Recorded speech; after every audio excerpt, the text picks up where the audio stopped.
मे भाति भूधरसुता देवापगा मस्तके बाले बाल विदुर्गले च गरलम यस्यो रशियालरा सोऽयं भूति विभूषणः सुरवरः सर्वाधिपः सर्वदा सर्वा सर्वगतः शिवा शशिनिपा श्री शंकरां पातु मां। न पुण्यं न पापं न सौख्यं न दुःखं न मन्त्रो न तीर्थो न वेदो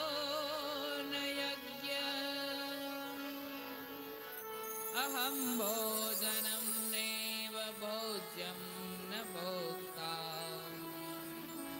चिदानन्दरूपः शिवोऽहं शिवोऽहम्। गुरुब्रह्मा गुरुर्विष्णु गुरुदेवो महेश्वराय गुरुर्साक्षात् परं ब्रह्मा तस्मै श्री गुरुवे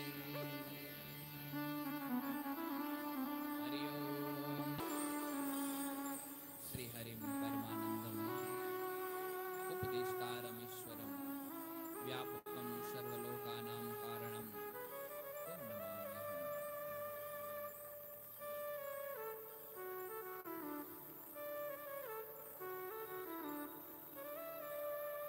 परमात्मा श्री हरि के अति प्रिय चरण कमल में वंदन कर, श्री हर के अति प्रिय चरण कमल में वंदन कर અત્રે ઉપસ્થિત સર્વ શિવ ભક્તોને વંદન કરી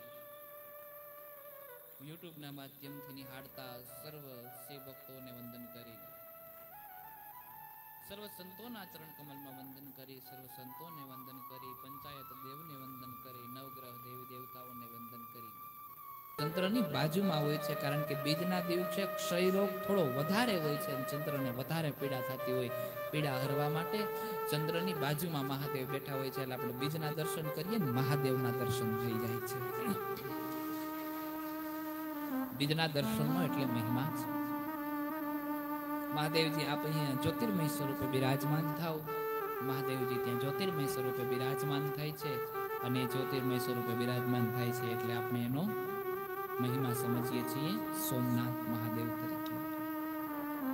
એ આપણું પ્રથમ જ્યોતિર્લિંગ થયું. એ બાદ બીજું જ્યોતિર્લિંગ અમાવસ્યા દિને શંભુ સ્વયં ગચ્છતિ તત્ર પૌર્ણમાસે દિને તત્ર પાર્વતી ગચ્છતિ ધ્રુવમ. અમાસના દિવસે એ શિવલિંગનો દર્શન કરવાનું ખૂબ મહિમા. પૂનમના દિવસે એ શિવલિંગના દર્શન કરવાનો ખૂબ મહિમા છે. એની સાથે કીધું છે કે ભગવાન મહાદેવજી જે છે એનું જે સાનિધ્ય છે જ્યોતિર્લિંગ, એ જ્યોતિર્લિંગમાં રોકાવાનો ખૂબ મહિમા છે. બને તો નવરાત્રી 11 રાત્રિ રોકાવું જોઈએ, બને તો નવરાત્રી રોકાવું જોઈએ, બને તો 7 રાત્રિ રોકાવું જોઈએ. આપણે 7 રાત્રિ અહીંયા રોકાણા છીએ. બને તો 5 રાત્રિ રોકાવું જોઈએ, બને તો 3 રાત્રિ રોકાવું જોઈએ અને બને તો 1 રાત્રિ તો 1 રાત્રિ પણ જ્યોતિર્લિંગમાં રોકાવાનો ખૂબ મહિમા દીધો છે. અતઃ પરમ પ્રવક્ષ્યામિ મલ્લિકાર્જુન સંભવમ યમ શ્રુત્વા ભક્તિ માનસી ધામન સર્વ પાપે પ્રમુચ્યતે. શૈલ પ્રહાડની એક કૃષ્ણા નદીનો તટ છે. દિવ્ય અને રમણીય વાતાવરણ છે. ભગવાન કાર્તિકેયની એક તપોસ્થલી છે. ભગવાન કાર્તિકેય કૃષ્ણા નદીના તટ પર મહાદેવનું આરાધન કર્યું છે અને ભગવાન શિવજી એના કાર્તિકેય છે ભગવાન શિવજીના પરમ ભક્ત છે.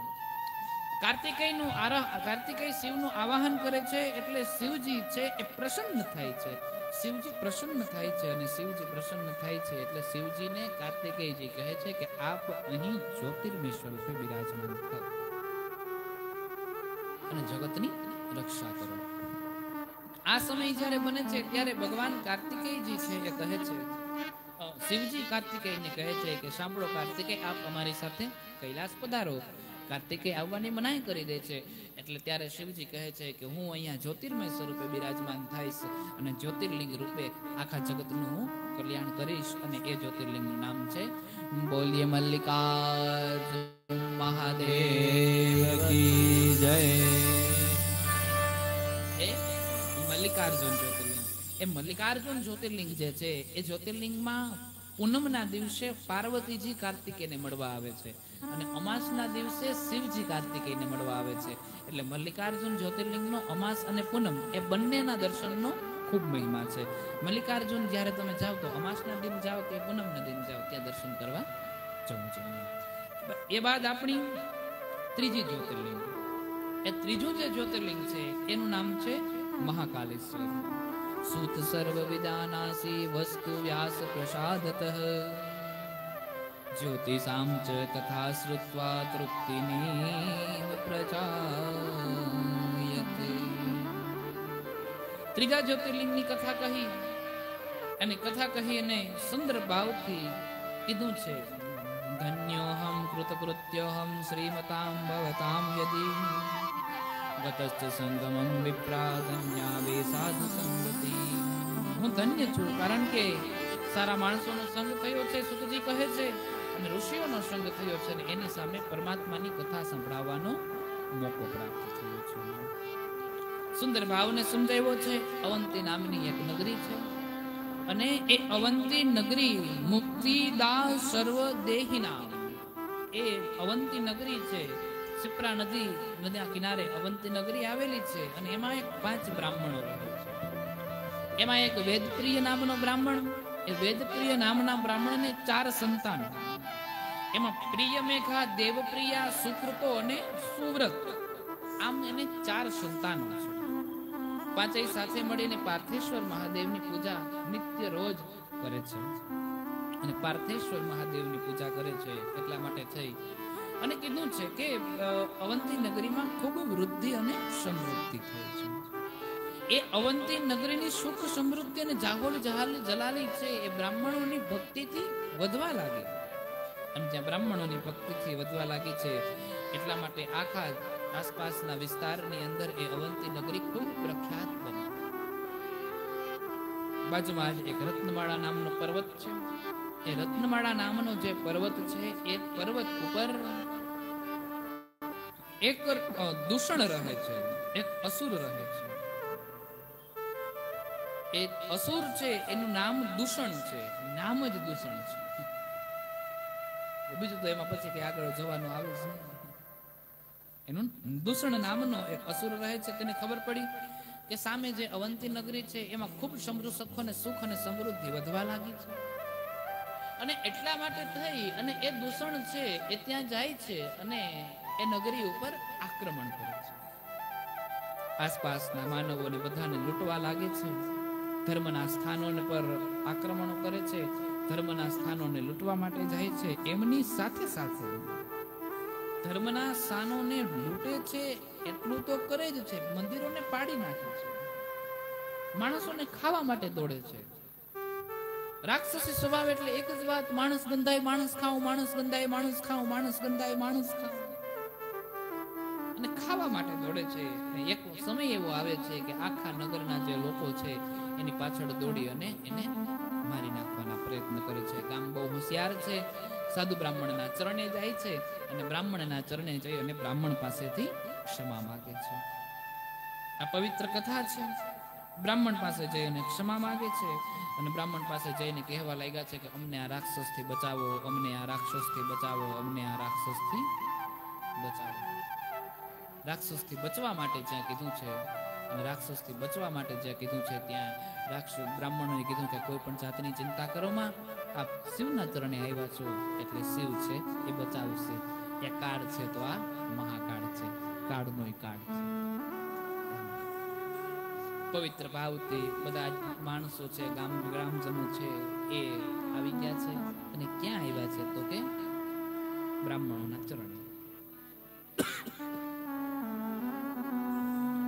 બ્રાહ્મણોના ચરણે આવી અને બ્રાહ્મણોને પ્રાર્થના કરવા લાગ્યા, બચાવો, બચાવો.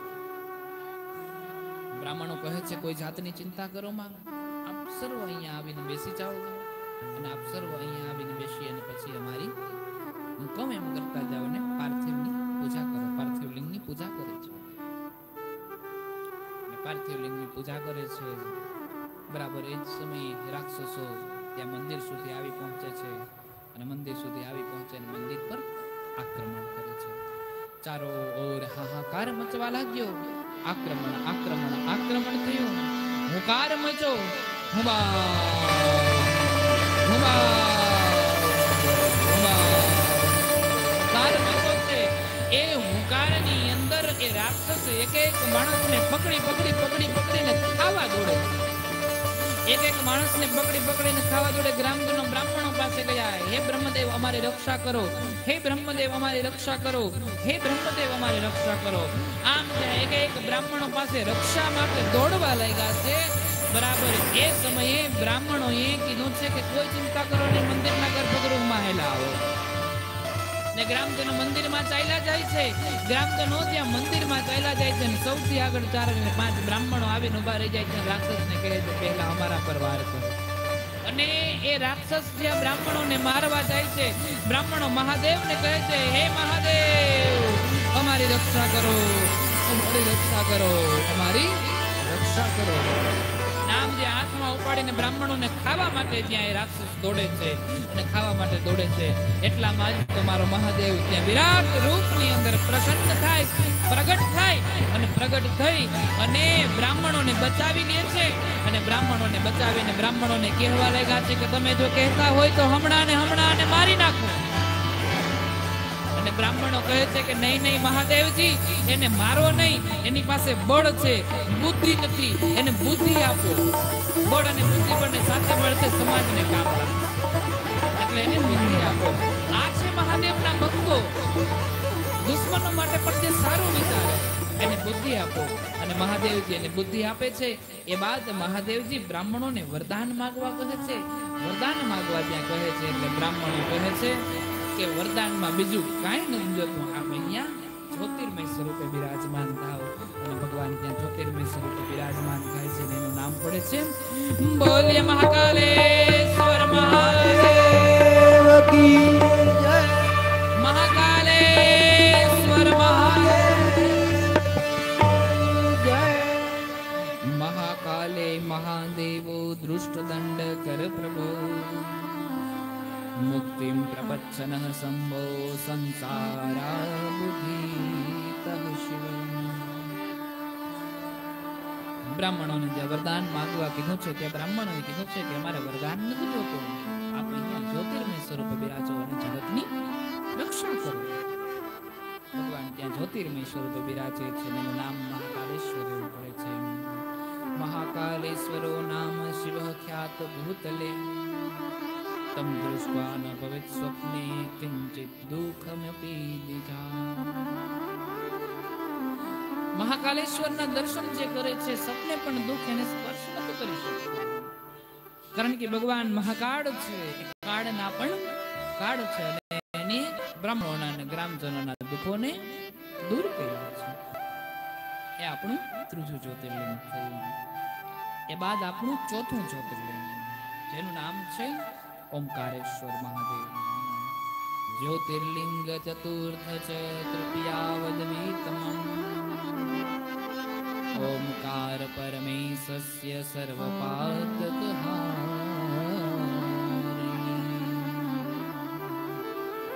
નર્મદાના કિનારે ચોથું જ્યોતિર્લિંગ સમાયું છે. એમ કહેવાય છે કે નર્મદાનો ખૂબ મહિમા છે. નર્મદાનું કંકણ, કંકણ એટલે કે શંકર. નર્મદામાંથી જે શિવલિંગ મળી આવે છે એ શિવલિંગ છે એ સ્વયં પ્રતિષ્ઠિત હોય છે, એનો પ્રતિષ્ઠા કરવાની જરૂર નથી. અને એ શિવલિંગ જ્યારે ઘરમાં હોય છે અને ક્યારેક અપૂજિત રહી જાય તો એનો કોઈ દોષ પણ નથી, કારણ કે નર્મદેશ્વર છે એ સ્વયં મહાદેવનું સ્વરૂપ છે.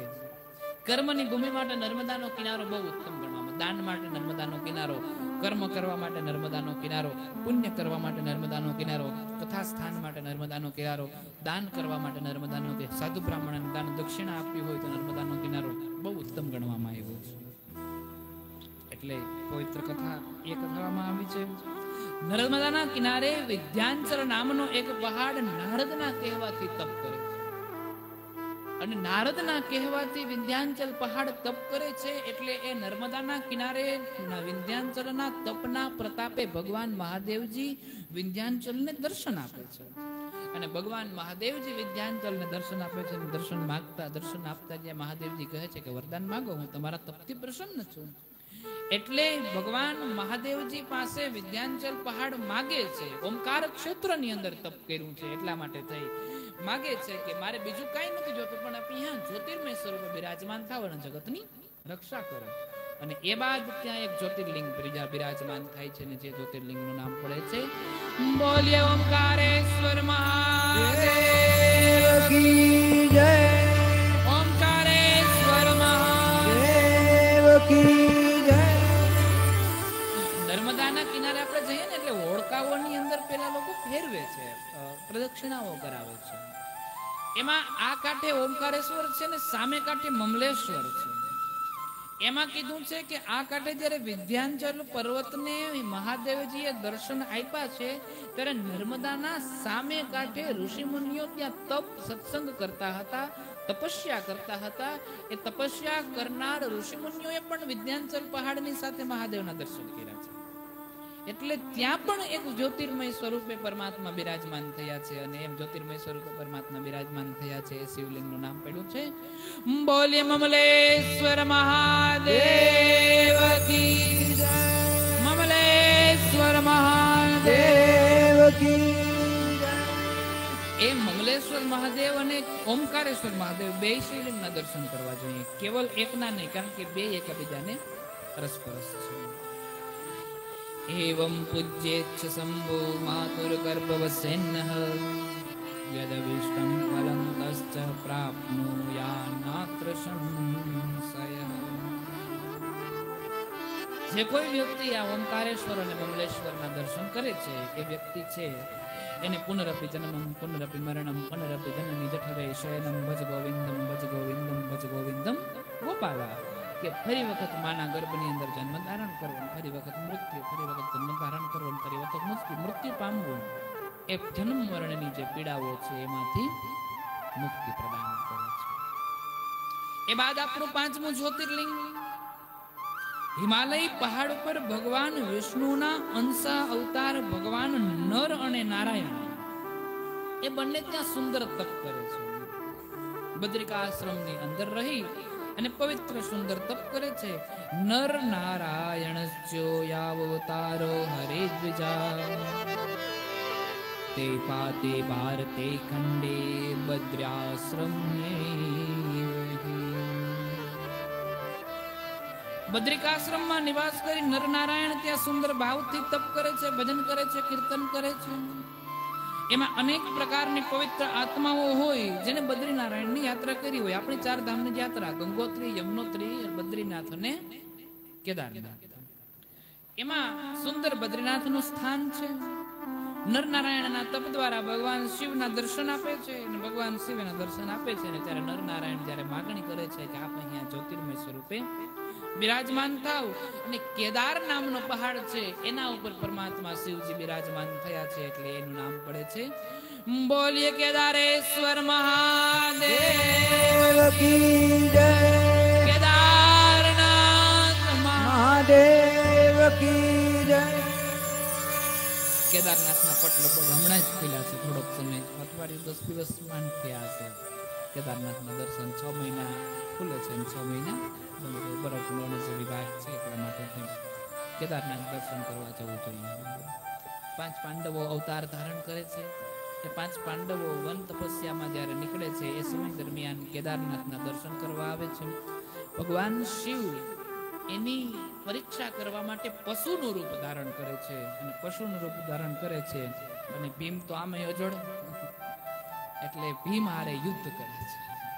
યુદ્ધ કરે છે એટલે એ પશુને પૂંછ પકડી અને ફેરવે છે અને એ સમય દરમિયાન પશુનું મસ્તક કપાય અને બાજુમાં નેપાળ દેશમાં પડે છે એટલે ત્યાં એક શિવલિંગની સ્થાપના થાય છે જેને આપણે ઓળખીએ છીએ બોલીએ પશુપતિનાથ પશુપતિનાથ.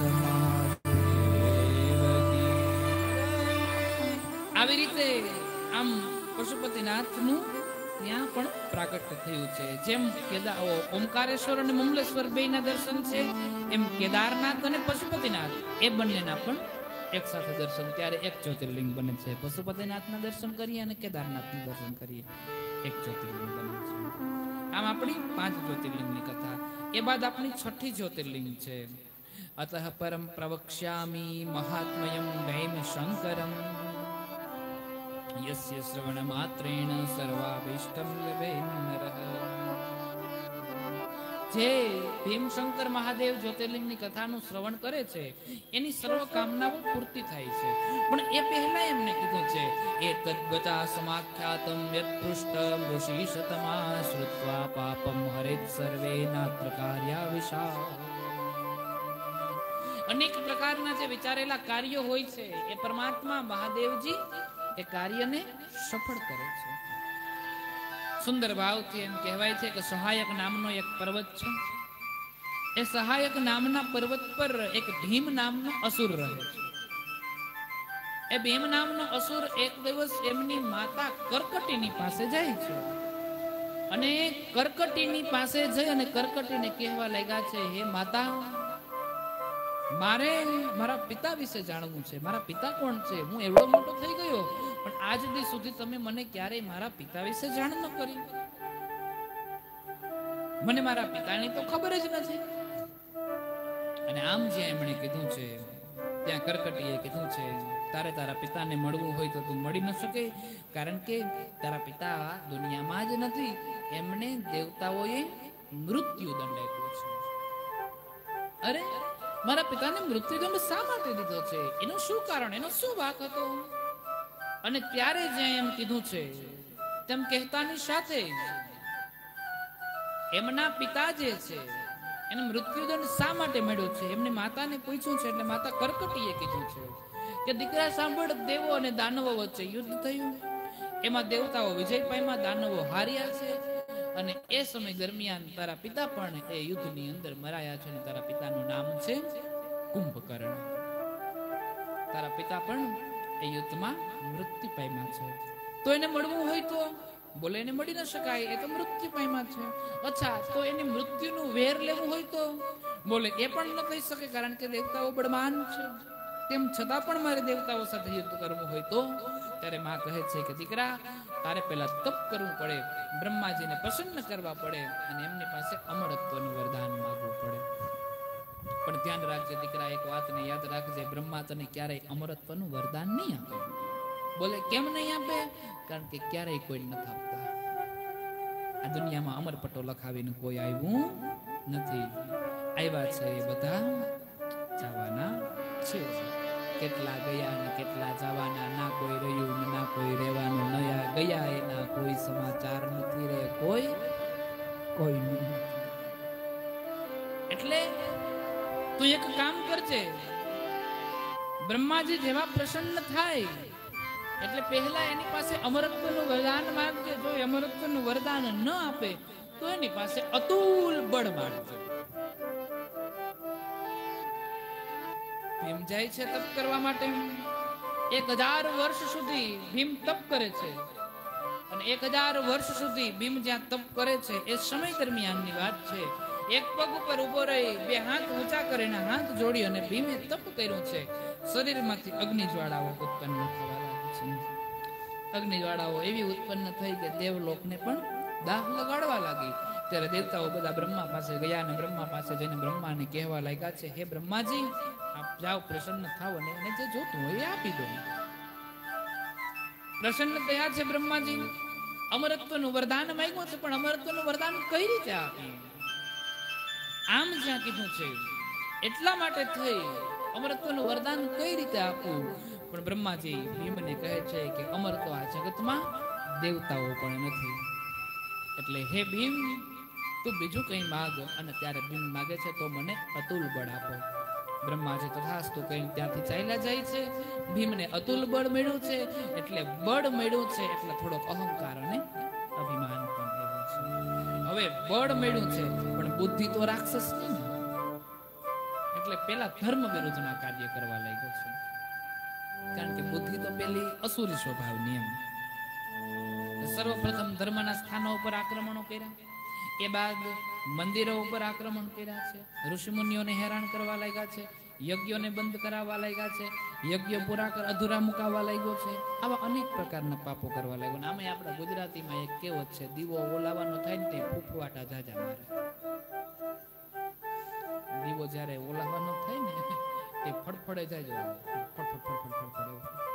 એમ માણસનું મૃત્યુ જ્યારે થવાનું નજીક, કાળ જ્યારે નજીક આવવાનો હોય ને ત્યારે એવો જે માણસ હોય ને એ ચારે કોરથી આમ એવો ઉલરતો હોય, ચકલી જાણે ફૂલે કે ચડી હોય એવું લાગે.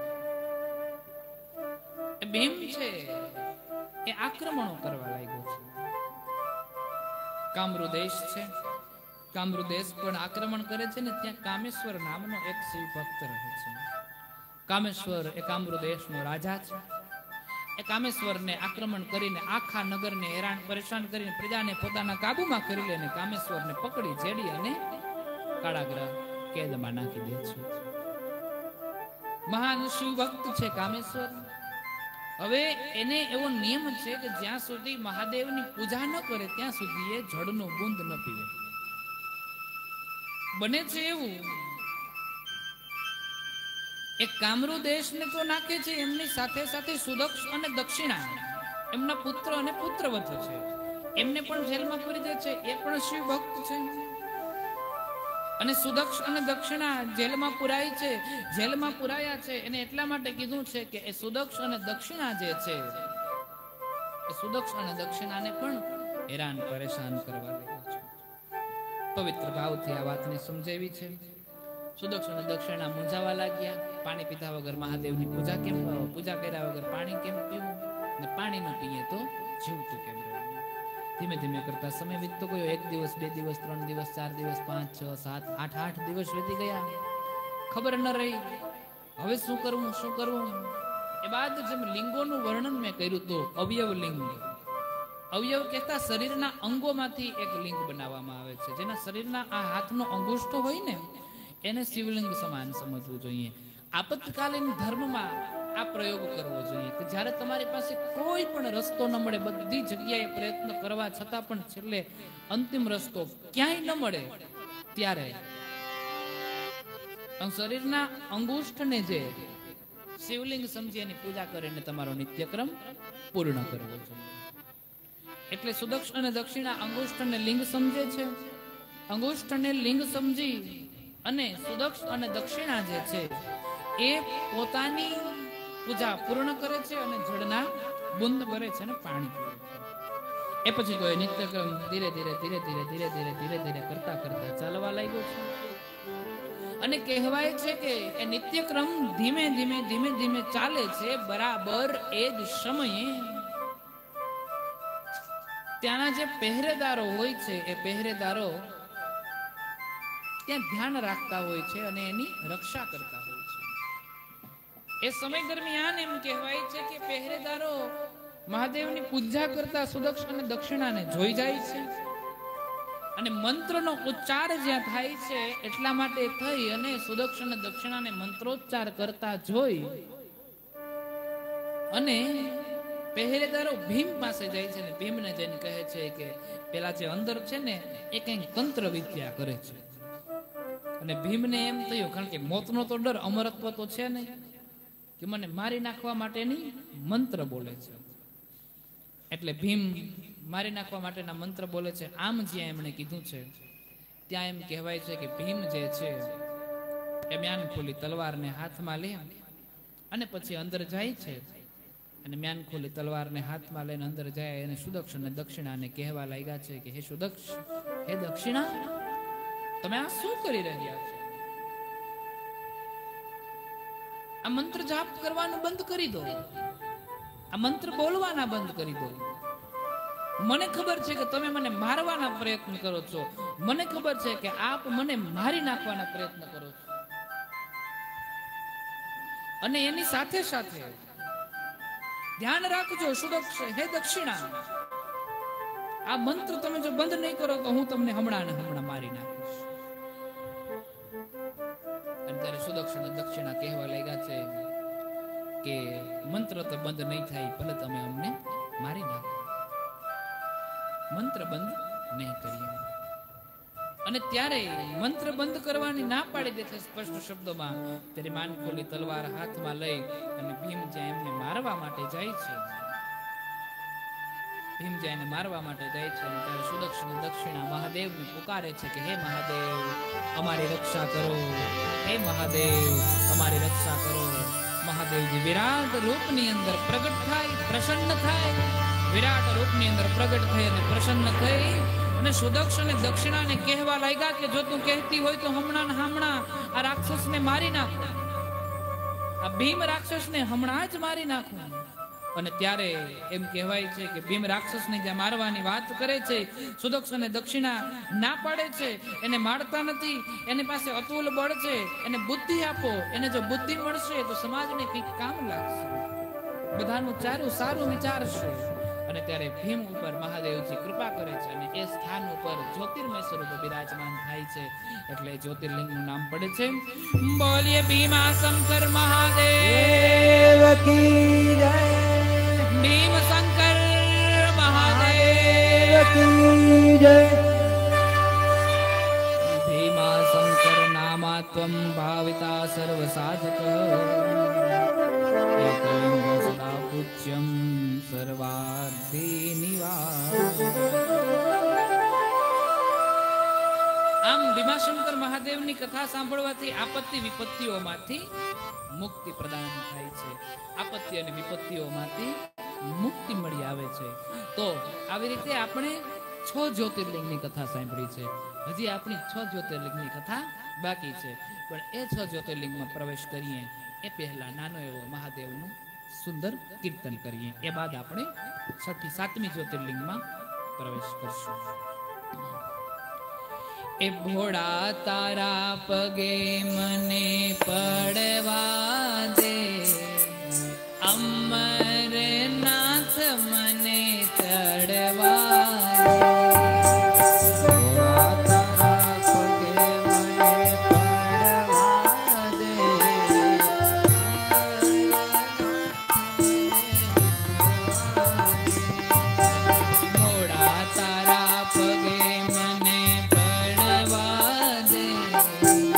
અમરનાથ મને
બધા થોડીક વાર તો શિવમય થઈ ગયા. બહુ આનંદ આવ્યો. હા, તો આઈએ આગળની કથામાં પ્રવેશ કરીએ. હજી એક ખૂન ગરાવીશ. આવીને આવી જાઉં ધ્યાનથી સાંભળ્યો તો વાતો કર્યો જ નહીં.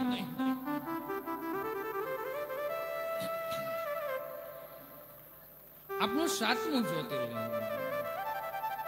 અને એ 7મું જ્યોતિર્લિંગ કયું તમે કયો? હાલો,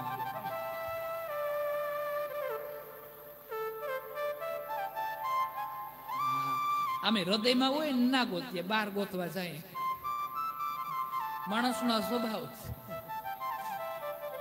સામું હોય ત્યાં ના જોવાનું. અતઃ પરમ પ્રવક્ષ્યામિ શ્રૂયતામ ઋષિ શતમાહ વિશ્વેશ્વરસ્ય મહાત્મયં મહાપાતકનાશુ. મોટા મોટા પાતકોમાંથી મુક્તિ કરનાર જે મહાદેવનું નામ છે એ છે કાશી વિશ્વનાથ મહાદેવ, અને જેના સાનિધ્યમાં આપણે સૌ અહીંયા વિરાજમાન થયા છીએ. અને અહીંયાથી માં ગંગા હળહળ હળહળ હળહળ ખડખડ ખડખડ કરતી છે. કાશીની જે ગંગા છે ને એ ગંગા ને હરિદ્વારની ગંગામાં એક ડિફરન્સ છે. આપને શું ખબર છે? કોઈને શું ડિફરન્સ છે? એક ફેરફાર છે. આ કાશીની ગંગા તમે જયારે દર્શન કરવા જાઓ, હરિદ્વાર કેટલા ગયા આમાંથી? બધા ગયા.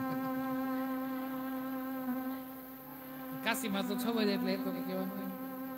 હરિદ્વારની ગંગામાં અને કાશીની ગંગામાં ફેરફાર છે. નોટિસ કર્યું ક્યારે? શું? એ તો છે જ, કારણ કે ત્યાં તો હિમાલયમાંથી સીધું આવે છે, હિમાલય નજીક છે એટલે એ તો બને જ છે. એ સિવાયનું એક અલૌકિક અગમ વાત છે, ત્યાં તમે લોકો જ ન હોવો.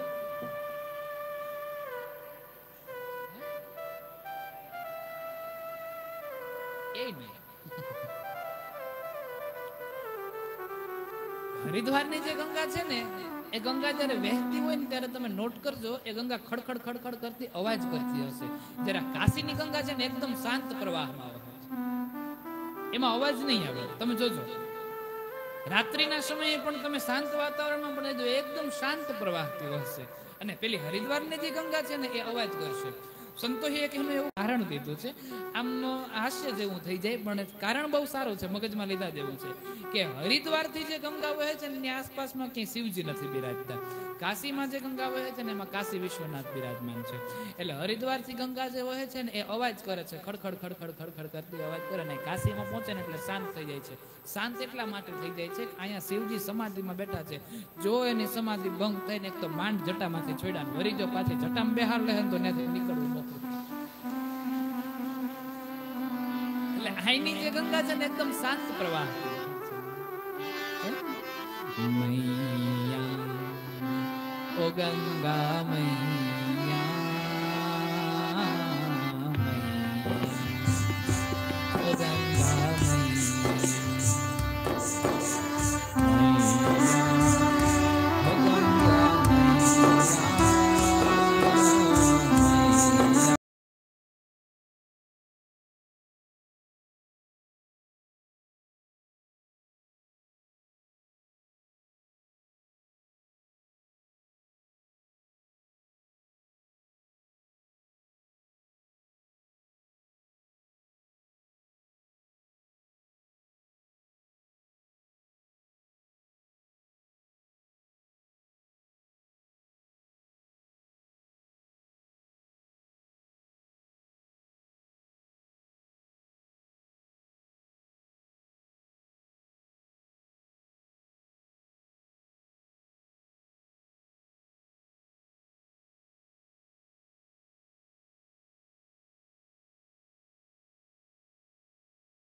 તો આ કાશીની જે ગંગા છે એ એકદમ શાંત પ્રવાહ,